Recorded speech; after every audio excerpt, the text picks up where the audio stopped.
Ambassador Olara Otunnu ng'ono ye candidate w'eggwanga erya Uganda ku kifo eky'obwa UN Secretary General olunaku olw'ejjo yasobodde okugendako wali eri mu UN General Assembly ng'eno yasobodde okubeerayo n'ekiyitibwa interactive dialogue nga kino eno kigendererwamu ebintu ebiwererako ddala era nga kya mugaso eri Olara Otunnu eri member states mu UN awamu n'abo abagenda mu maaso okulaba biki abo abagenze mu maaso okuba nga beesimbawo bye basobola okukola biki bye basuubiza nsonga ki zibagenda okukwatako awamu n'ebirala ebiwererako ddala gwawuliriza ku mukutu okusinziira ku ndabika y'ebintu Olara Otunnu alabika okuba nga yagenze mu maaso okukola impression ey'amaanyi ddala nti ekifo kino ayinza okuba nga ddala mu butuufu akisobola jjukira nti nno gye buvuddeko twasobola okutunuulira mu bisaanizo bye bifo ki byasobodde okubeera mu UN myaka gi gy'asobodde okumalayo biki ye ng'omuntu byasobodde okuteekawo naye buli kati ebikyalabika okuba nga bigenda mu maaso okuteekebwa mu nkola kakati gwawuliriza ku mukutu ekineeno ekiyitibwa interactive dialogue ekyabaddewo olunaku olw'ejjo President wa General Assembly yagenda mu maaso okuba nga akikubirizaamu era nga olunaku olw'ejjo omukyala amanyikiddwako nga Annalena Baerbock yagenze mu maaso okuteekayo obubaka buno ng'agamba nti today I convened an interactive dialogue with Mr. Olara Otunnu as part of the Secretary General selection process. Member states and civil society engaged with the candidate on his vision for the UN. You can follow the interactive dialogue on UN Web TV and see the candidate's vision statement here. Omukyala ono yavuddeyo n'annyonnyola omulimu gwe mu nsonga zonna era butya member states awamu n'abantu aba bulijjo gye baasobodde okwengeejinga wamu n'okwogerezeganyaamu n'Olara Otunnu ng'agenda mu maaso okubakakasa kiki ky'anaasobola okuba nga akola gwawuliriza ku mukutu interactive dialogue eno kansooke ngikunnyonnyole nga tetunnalaba obumuko obwo obutambi obugenze mu maaso okulabwako ku mikutu emitimbagano nga bulaga biki Olara Otunnu bye yavuddeyo okuba nga ayogera awamu n'ebyo bye yasobodde okuba nga akakasa kakati mu context eya UN interactive dialogue is a specific type of meeting format used in the General Assembly, especially during campaigns or elections for the post of UN Secretary General. Ekitegeeza nti guno si gwe gwasoose ate Olara Otunnu si yagenda okusembayo kubanga format eno ekozesebwa General Assembly mu biseera ebya campaign awamu n'akalulu ak'ekifo eky'obwa Secretary General wa UN. Kakati emitendera gye gino okubanga twatuuse ku interactive dialogue ya Olara Otunnu eggwanga we limala okunominatinga candidate waalyo okusobola okuvuganya ku kifo eky'obwa Secretary General UN General Assembly yeeteekawo informal interactive dialogues eri buli candidate. Kino eno kyagenda mu maaso okutandika mu mwaka gwa 2016 okusobola okukakasa nti nno okulondamu kw'aba Secretary General kusobola okubeera transparent nga kwerufu ate nga kuli inclusive nga buli omu yenna asobola okuteekayo ekikye era ng'ayanirizibwa. Wabula ekyo nga tekinnaba kubeerawo interactive dialogue nga tennatandika mu mwaka gwa 2016 mu kusooka ensonga zaali zisalibwawo Security Council emabega w'enzigi awataali bangi nnyo. Kakati omugaso gwa interactive dialogue guno gwe guliwa eri candidate nga Olara Otunnu neeno kyagenze mu maaso okumuyambako okupresentinga vision ye okupresentinga biki byaluubirira eri UN yagenze mu maaso okunnyonnyola priorities bye kiki kyagenda okusooka okukolako ku nsonga ez'eddembe mu ggwanga lyonna oba mu nsi yonna ensonga ez'enkulaakulana ensonga eza human rights eddembe ly'obuntu awamu n'enkyukakyuka mu UN. Kakati bwawuliriza ku Point Media UG mu katambi ke tugenda okulaba omukulu Olara Otunnu yagenze mu maaso okukoonera ddala ku nsonga eya reform enkyukakyuka eziyinza okuleetebwawo mu United Nations okusobola okutereeza ensonga eziboolyawo ezibadde zigenda mu bukyamu awamu n'okukakasa nti ekitongole ekya UN kisobola okutuukiriza mandeeti yaakyo awatali bikiremesa bingi. Olara Otunnu yagenze mu maaso okutegeeza nti okusinziira ku buyinza okusinziira ku experience gy'abaddeko nayo mu bitongole ebyenjawulo ebya UN okumala emyaka kino kijja kumuyambako okuba ng'ateeka by'ayagala mu nkola. Ate era interactive dialogue eno yagenze mu maaso okumuyambako okulaga obukulembeze, diplomatic skills z'alina awamu ne management experience. Interactive dialogue eyamba ki eri member states nga gano eno gawerako ddala amawanga 193 basobodde okubuuza ebibuuzo butereevu eri candidate ne basobola okwaseesinga okuwewa oba okumuyisa mu kakuŋŋunta obusobozi bwe n'obulungi bwe bukomawa ku nsonga eno ey'omulimu guno. Ate era basobodde okuyisaamu ensonga ez'omuzinzi ez'ebitundu mwe bava nga Afirika awamu n'ewalala nga bagenda mu maaso okubibuuza ku oyo gwe basuubira oba gwe bandiragadde okubeera Secretary General. Eri civil society awamu n'abalabi ba observers bayaniriziddwa okulaba era ne basobola okuteekayo ebibuuzo, ekintu ekigenda mu maaso okufuula process eno yonna yonna okubeera open ate ng'eri democratic, kubanga buli omu aba ali mu kwerabirako kwani agenze mu maaso okwesimbawo n'ategeera lwaki yeesimbyewo, okunnyonnyolako okw'ensonga kuli kutya awamu n'ebirala ebigwa mu ttuluba eryo. Wabula emigaso giri ena lwaki interactive dialogue eno yakoleddwa ng'olunaku olw'ejjo Olara Otunnu yagibaddemu. Ogusooka transparency, obwerufu, waleme kubeerawo ddiiru zonna zonna zikolebwa mu bubba naddala mu Security Council ng'ensonga ye zikwasaganya yokka. Ekyokubiri accountability. Ba candidates balina okuba nga basobola okwewozaako n'okudifendinga enteekateeka zaabwe mu lujjudde. Ekyokusatu legitimacy. Kibeere nga kisobozesa nti oyo yenna yenna anaafuuka Secretary General ajja kuba amaze okulabwako ate ng'awuliddwako bammemba bonna bonna. Ate ekisembayo ekyokuna campaign platform. Ba candidates waneeno we basinzirira okusobola okumatiza member states awamu n'ebitundu eby'enjawulo nti be batuufu okukola omulimu guno. Kakati Ambassador Olara Otunnu kino eno yagenze mu maaso okukikola bulungi nnyo era ne kirabika okuba nga yagenze mu maaso okulekawo impression ey'amaanyi ddala.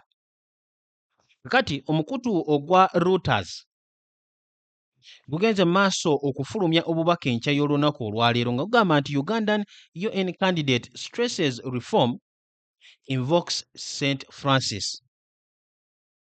Nti eyeesimbyewo ku kifo kino Olara Otunnu candidate wa Uganda agenze mu maaso okwogera awamu n'okukakasa ensonga ezigenda okukolwako naddala enkyukakyuka wanaaba asobodde okufuna ekifo kino nga Secretary General wa UN. Alipoota eyo gwawuliriza era alaba omukutu ogwa Point Media y'ojji mu maaso awo tugenda kugiraba katono nnyo wabula nga tusoose okulaba akatambi kano. Kakati akatambi ke tugenda okulaba kagenda kubeera ka ddakiika eziwererako ddala. Wabula Ambassador Olara Otunnu yagenze mu maaso okwogera mu lulimi Olufalansa, omukyala gw'ogenda okuwulira nga yagenda mu maaso okumuvuunuulira biki bye yabadde agenda mu maaso okwogerako. Ambassador Olara Otunnu bwe yayogeredde Oluzungu gwali ku mukutu ogwa Point Media y'ojji eddoboozi lye era ly'ogenda okuwulira. Wabula ng'okusingira ddala we yabadde wali eri mu General Assembly ya UN yasinze kukozesa olulimi Olufalansa. Wabula nga tetunatuukawo nkwanirizaako era ne nkubuuzaako nawo kyasinziridde okusobola okulaba omukutu ogwa Point Media y'ojji bulijjo waneeno we tusinzirira okusobola okutuusaako ensonga. N'olw'ensonga eyo subscribing ateekako notification bell tubeere nga tutambulira mu lunaku olwaleero lwakuna ennaku z'omwezi 2 tuli mu mwezi gwa 8 omwaka 2026. Kakati mu bufu bwe bumu njagala okwongera okujjukiza musajja wa Katonda w'obuwanguzi Ibranga gwe wenna wenna alina ekizibu oba ensonga ezikutawaanya mutuukire ku nnamba eri nooti 764377 ajja kuba akwasaganya era buli kimu ajja kuba akikolako bulungi nnyo. Ngitwali tutyo naffe lwaki ntwesula mu ddene okugenda ew'omusajja ayogerwako ow'omukozi w'ebyamagero ow'obuwanguzi Ibula. Musajja wa Katonda ono twatuukayo ne kituggwako olw'ebintu ebyewuunyisa byonna bye twasanga ng'agamba nti gwe buli alina ensonga yonna ekutawaanya mu maka, oyagala kuzza mukyalo, oyagala kuzza mwami emirimu gyesibye, ennyumba zemeredde ku misingi, n'atugamba naawe ayagala okugenda ebweru, naawe ayagala okukumyawo omwagalwawo. akutwala ate n'akutwala ku luzzi olugambibwa oluliko ekikondo ky'osibako ebizibu byo okugeza emirimu gyesibye oyagenda bweru oyagala pasipooti baakubba oyagala kukomyawo bya bubbi akugamba nti musajja Katonda wamala okukunaazaako ku luzzi olwo n'okomawo wamma ggwe buli kimu kiba taratibu gw'abadde anoonya emirimu ogifunirawo abadde anoonya omwagalawo omufuna eyakubulako akomawo akukomezaawo ebyakubbibwako ayagala okugenda ebweru alemedde ebweru ng'oyagala akukomawo musajja wa Katonda 0764 63 77 34. Okyali ku mukutu ogwa Point Media UG bulijjo tusinziira okusobola okutuusaako ensonga kakati awatali kumala budde bulala bonna butereevu katugenderewo okulaba biki Ambassador Olara Otunnu byagenze maaso okwogera. Jjukira nti nno buli candidate abeera n'essaawa 2 wabula ebyo tugenda okulaga mu katambi kano bye bimu ku ebyo ebikulu byasobodde okuvaayo okulaba ng'ayogera awamu n'okukakasa abo bayagala bamulonde.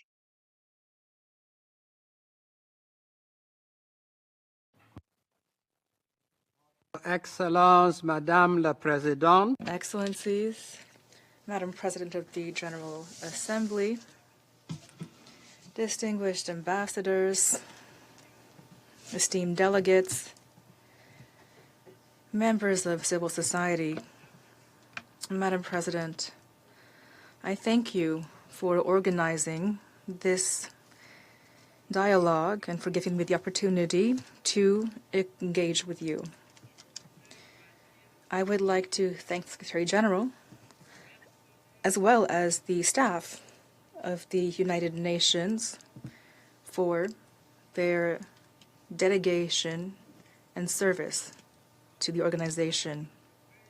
Our tribute to them is all the more poignant today on the anniversary of the deaths of 22 United Nations staff in the August 2003 bombing of the UN offices in Baghdad.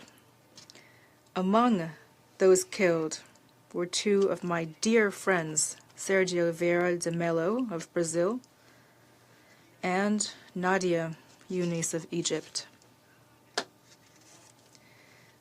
And one of the survivors, Mr. Salim Lone of Kenya, is with us today in this very chamber.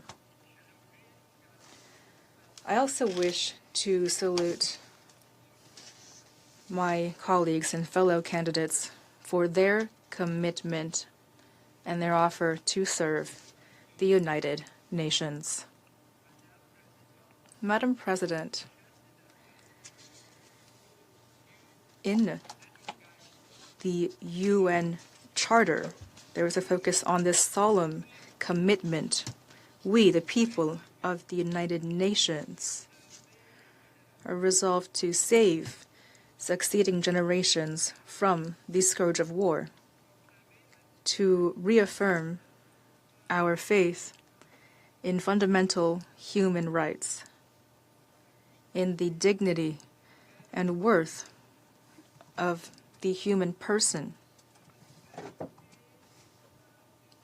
to ensure the equality of rights between men and women, as well as between great and small nations, to establish the conditions for justice, and to promote social progress, as well as to ensure better standards of life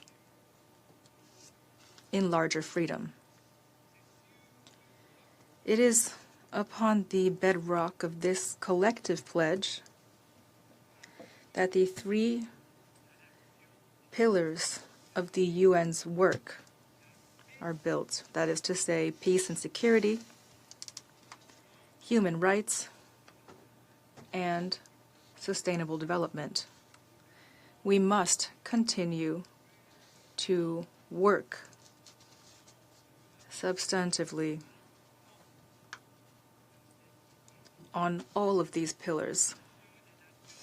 The United Nations is the only body that represents all of humanity. It was founded in the aftermath of a brutal global war and against the backdrop of the Holocaust to promote international cooperation and to foster the settlement of international disputes by peaceful means. At no time has this mission been more essential than today. We are living at a time of profound upheaval and radical changes marked by grave threats to international peace and security. There's growing fragmentation of the global economy and deep economic fractures. There is a wavering consensus on the fundamental principles of human rights. Crucial issues linked to climate and environment are arising at a time when autonomous systems and artificial intelligence may evolve to dominate the human race. And yet, with rapid advances in the field of AI, together with other major advances and profound transformations in science and technology, this may lead to a golden age in human history, a time in which hitherto incurable diseases could be prevented or cured, a time to lift billions of people out of poverty through financial and digital inclusion. It is against this backdrop of hope and of great promise, as well as of growing threats, that the United Nations once again is called upon to fulfill its historic charge. Even though we must keep our view firmly on the three pillars of UN action, from time to time the flow of events will shape priorities and emphasis. Today we are in a situation of major conflicts around the globe. These conflicts must constitute a particular priority for the Secretary General. Engaged, present, probing, listening, seeking opportunities to suggest a way out, all recognizing that in the end the decision will be on the part of the parties in conflict and the major players. I especially have in mind the conflicts in Ukraine, Gaza, the Great Lakes region of Africa, Sudan, Iran, the Horn of Africa, the Sahel. One of the most disturbing features of the situations I refer to is the fact that innocent civilians, particularly women and children, are disproportionately affected by these conflicts. It is one of the reasons why we cannot stand still. We must do everything within our powers to act. Over the years, we have continued to emphasize the importance of human rights. In the words of the Charter, fundamental human rights and the dignity and worth of the human person. These are the words of the Charter. And we must return to the basics in terms of the regime of human rights of which I speak, the basics as postulated in the Charter. For a human rights approach to be credible and enjoy broad legitimacy, every effort must be made to guard against politicization, instrumentalization, and the intrusion of ideology in our pursuit of human rights. There should be greater sensitivity to different cultural perspectives and social norms. The UN must better understand and acknowledge the deep traditions and cultures of human dignity, respect, and social cohesion that exist in many societies. This, in part, will be my approach for rebuilding consensus on the issue of human rights back to the basics. For the United Nations to discharge the responsibilities set out in the Charter, let me say this clearly and simply. Reform is no longer an optional choice. It is an imperative. Without it, the institution is at grave risk. We cannot continue to do business as usual. To do so would be a grave mistake and error of judgment. Key to the organization's success is its legitimacy, effectiveness, and efficiency. And therefore, the reform initiative subsumed under UN 80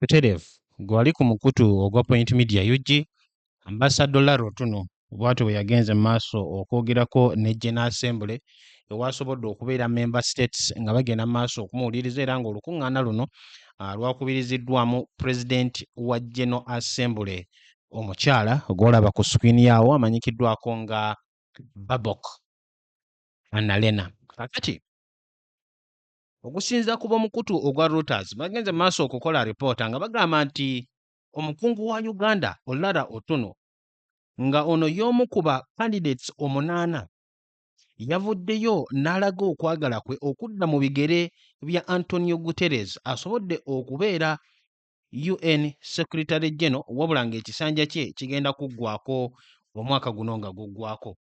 Olunaku olw'ejjo olwokusatu ono yagenze mu maaso okukubiriza abantu okusobola okuteeka amaanyi mu kiyitibwa reform, enkyukakyuka mu kitongole ekya UN awamu n'okuzzaawo ky'oyinza okuyita moral authority ey'ekitongole kino kisobole okukola emirimu gyakyo nga tewali akikuba ku mukono oba nga tewaliwo bikiziyiza by'amaanyi biyinza kulemesa mirimu gyakyo na mandeeti yaakyo kubanga eteekebwa mu nkola.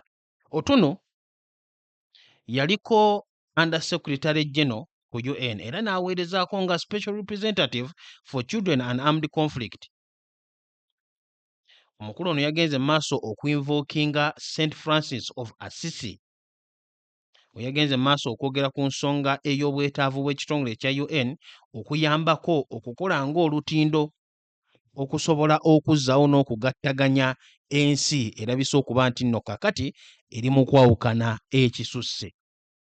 Otunnu yayogedde ng'agamba nti where there is hatred, let me sow love. Nti ewali obukyayi kaasigewo omukwano. Where there is injury, pardon. Ewali abafunye obuvune oba abatuusiddwako obuvune asigewo okusonyiwa. Where there is doubt, faith. Ewali okubuusabuusa ateekewo okukkiriza. Where is despair, hope. Ewali okubuyaana ateekewo essuubi. Where there is darkness, light. Ewali ekizikiza ateekewo ekitangaala. Where there is sadness, joy. Era ewali okunyolwa ateekewo essanyu. Olara Otunnu bwe yabadde mu informal interactive dialogue eno yagenze maaso okutegeeza nti ayagala okudda mu bigere bya Antonio Guterres, wabula naye agenda kujja n'ekipya. Mu kaseera kano Olara Otunnu ye candidate asingamu obukadde olw'ensonga nti wa myaka 75, ne candidate omu Ecuador amanyikiddwako nga Yvonne Baki naye ow'emyaka 75 kyenkana baazaalibwa mu myezi gye gimu. Wabula anadda mu bigere bya Antonio Guterres, egimu ku mirimu egy'amaanyi gy'alina kwe kuzza obuggya ekitongole ekirabise okuba nti nno kiri mu katyabaga era nga kiri mu kudeclininga, kiri mu kusebengerera structure wise, naddala okusinziira nti nno waliwo abazze nga bakikubamu ebituli nga bagamba nti kiringa ekyava ku mulamwa gwakyo era nga kibadde tekyakola mirimu mirungi. Era kino kiviiriddeko ne bacandidates abalala, si Olara Otunnu yekka wabula n'abalala okuvaayo okutegeeza nti wagenda kwetaagira ddala okubeerawo process ya reform. Era Otunnu yayogedde ng'agamba nti reform is no longer an optional choice. Enkyukakyuka tekikyali kyakwogerako bwogezi oba kulondako teeka. It is an imperative. Without it, the institution is at grave risk. We cannot continue to do business as usual. Omukulu Olara Otunnu yategeezezza nti ebintu kama mbaya nimbaya birina okukyukamu era embeera erina okubaako ne kyereetawo ekyenjawulo. Kakati Pulezidenti wa UN General Assembly omukyala Annalena Baerbock alina obubaka bwe yagenze mu maaso okuba ng'ateekayo, ng'agenda mu maaso okunnyonnyola n'okulaga ensonga nga bwe ziri mu kutambula. Jjukira nti nno okuva mu mwaka gwa 2016 baagala process eno yonna yonna ebeere transparent and open okusobola okulaga enkola eya demokrasiya eri mu kugobererwa mu kulonda omuntu anaakiika mu kifo kino ekyenjawulo era eky'omuzinzi mu nsi yonna. Obubaka buno eno buteekeddwayo nga bulaga process eya 2025-2026 ng'agamba nti the process of appointing and selecting the next Secretary General is based on General Assembly resolutions and will be guided by the principles of transparency and inclusivity. Okwaniriza buli omu awamu n'obwerufu. On 5th September 2025, the General Assembly adopted Resolution 79/327 on the revitalization of the work of the General Assembly, which sets out the process for the selection and appointment in line with Article 97 of the Charter of the United Nations.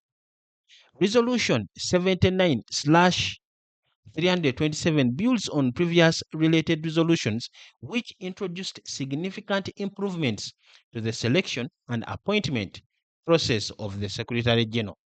Within the process, a joint letter of the President of the General Assembly and the President of the Security Council initiates the process.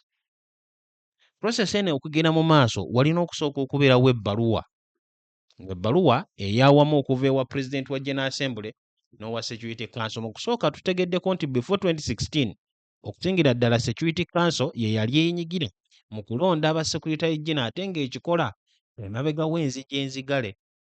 Ku mulundi guno bagamba nti ekintu bagenda kukiteekamu obumu awamu n'obwerufu. Ebbaluwa okuva mu General Assembly omukulembeze waayo awamu ne Security Council omukulembeze waayo, process yonna yonna okutandika bye birina okusooka okuteekebwa ku mmeeza.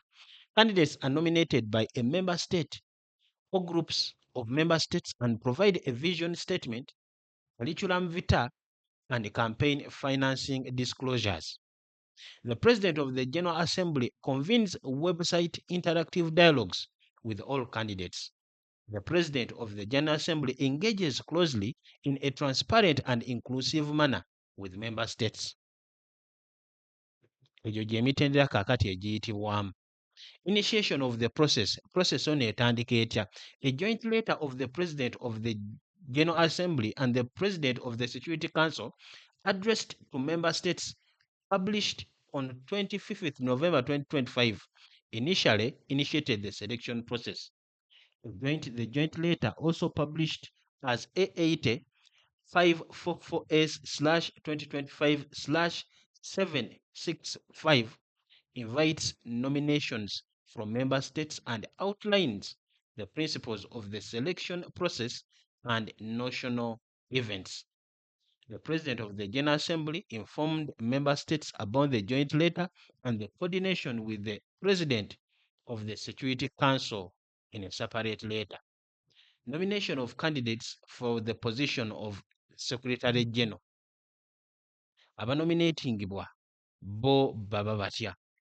The President of the General Assembly and the President of the Security Council jointly inform member states as candidatures are being submitted.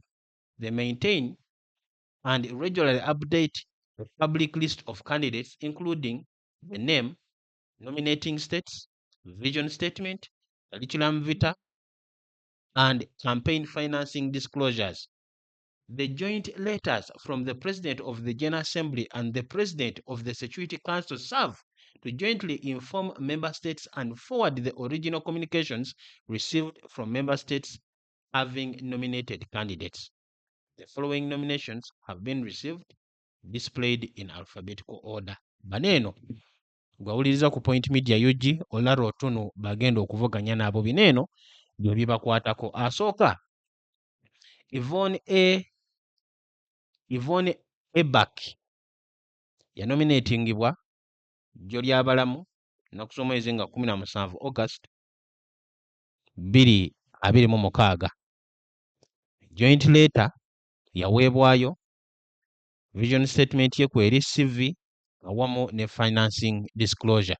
Omulala ye Michelle Bachelet Beria yanominatingibwa nga 2 February 2026. Kakati mu video ez'emabegakawo ze tukoze, omukyala ono Yvonne Ebak yabadde taliimu, yalabise okuba nga yeegasse mu lwokaano, ekitegeeza nti Olara Otunnu kaakati si yakyasembyeyo okweyongako. Omulala ye Maria Fernanda Espinoza Gashes yanominatingibwa nga 11 mwezi ogwokutaano 2026. Omulala ye Virginia Gamba yanominatingibwa nga 11 mwezi ogwokusatu 2026, wabula olwakaano yaluvuddemu oba yaluvaamu nga 25 March 2026. Omulala ye Rafael Mariano Grossi yanominatingibwa November nga 26 2025. Omulala ye Rebecca Greenspan Mayufis yanominatingibwa nga 3 mu mwezi ogwokusatu 2026. Olara Otunnu candidate wa Uganda yanominatingibwa nga 24 July ogw'omusanvu 2026. Caroline Rodriguez Bucket yanominatingibwa nga 25 mu June 2026. Nsembayo ye Make Sol omufirika omulala ali mu lwokaano luno yanominatingibwa mu mwezi ogwokusatu nga 2026. Kakati bano be bagenda okuvuganya ku kifo kino okuggyako Virginia Gamba yavaamu ennaku ntono nnyo ng'amaze okuba ng'ayingira mu lwokaano luno. Kakati Ambassador Olara Otunnu gwawuliriza ku mukutu ogwa Point Media UG kirabika nga alina akakiso okusobola olwokaano luno okuluwuuta obuva, wabula ensonga tezinnaggwa. Jjukira nti nno mu kiyitibwa straw poll eyasookera ddala, Ambassador Olara Otunnu ensonga tezaamutambulira bulungi. Bwe nzijjukira yafuna 2 bokka abaamuwagira, wabula kaakati straw poll eddako egenda okubeera mu maaso awo ennaku ezitali nnyingi nnyo, tugenda kulaba butya ensonga zino ezinaamutambulira naddala oluvannyuma lw'okubeera mu interactive dialogue eno wali eri mu General Assembly gye yasoboledde okwogerako ne ba member states ba UN abawererako ddala, ate nga tukimanyi nti kijja kuba kimuyambako okufuna obuwagizi oba kiyinza okumukuba ekigo n'atafuna buwagizi. Ekimu ku ebyo tujja kulaba nga kigenda mu maaso okubeerawo mu straw poll, okulonda okwo okwa UN Security Council okubeerawo nga member states bagenda mu maaso okulaga ani gwe bandiyagadde, ani gwe bawakanya oba ani gwe batalyeko. Byonna byonna ono ku mukutu ogwa Point Media UG w'ogenda okwongera okubifuna. Sigenda kusukkawo, mwebale nnyo mwebaledde okusigala nga mukyatambulira ku mukutu kambaagalize olunaku olulungi. Genda mu comment section oteekeyo ki ky'olowooza era mweraba.